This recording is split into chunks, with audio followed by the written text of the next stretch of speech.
তোর মারে তুই ক যায়া এগুলা সব ধুয়ে নিয়ে আইতে। কেন তুমি থাকতে মা ধুইব কেন? আমার জামাইটা খাস, আমার জামাইর টাকায় পরস, আবার আমার মুখে মুখে তর্ক করস। তুই তোর শাশুড়ি আর নন্দের লগে এতদিন যা যা করছস, তোর জামাই জানি কোনোভাবে এগুলো কিছু জানতে না পারে। কেমন আছেন আপনি? আর তোমরা এখানে দাঁড়ায় রয়েছো কে? কতক্ষণ ধরে যে দাঁড়ায় আছি আমরা, সময় তো পুরাইতেই চায় না। আমার রোনারে দেখতেছি না। আরে আমার সকালবেলা কই চইলা গেল আমি জানিও না। আরে ভাই তুমি কখন এলা? তোর ভাবি তোরে আর মারে কয় নাই যে আমি বিদেশ থেকে ফেরত আসতেছি? তোমার বউ আমগুলো জানানোর প্রয়োজন মনে করে নাই, তাই জানাই নাই। মা, এই বালাটা তোমার জন্য আমি নিজে পছন্দ করে আনি।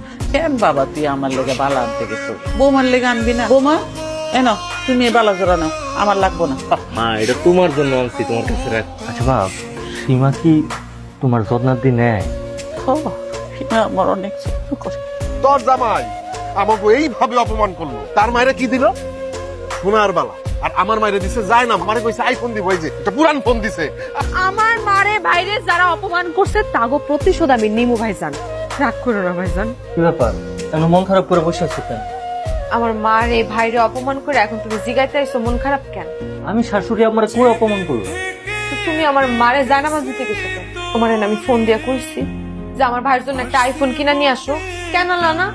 তুমি জানো একটা আইফোনের কত দাম? আমার ভাইয়ের বেলায় তোমার টাকায় কম, তোমার মার জন্য যে স্বর্ণের বালা কিনা নিয়ে আইছো তাতে টাকা লাগে নাই? আমার মার বেলায় আর ভাইয়ের বেলায় শুধু টাকায় শর্ট করে। তোরে দিয়া না আসলে কি সহিব। তুমি আমারে কি করতে কইতো? আমার শাশুড়ি আর ননদরে মায়েরা বাড়ি থেকে বাইর করে দিবো? আরে মা তারা একটু খাটা আছে, কোন বুদ্ধি বাইর কর। ভাই জানার বাচ্চা, তোর কি লজ্জা শরম কিছু নাই? তুই আবার আমারে কল দিছিস কেন? কাছের মানুষের কাছে এমন লজ্জা কিসের? ভাই জানার, তোর ঘরে কি মা বোন নাই রে? ওই যে দেখো তোমার বোনের কুকিরটি, যখনই তারে দেখি তখনই দেখি কাল লগে যেন ফুসুর ফুসুর করে খালি মোবাইলে কথা। শোনা, কার সাথে কথা বলতেছো? আমি চিনি না ভাই, একটা জানোয়ারের বাচ্চা কল দিয়ে খালি উল্টা পাল্টা কথাবার্তা কয়। ওই দেখি ফোনটা দেখি।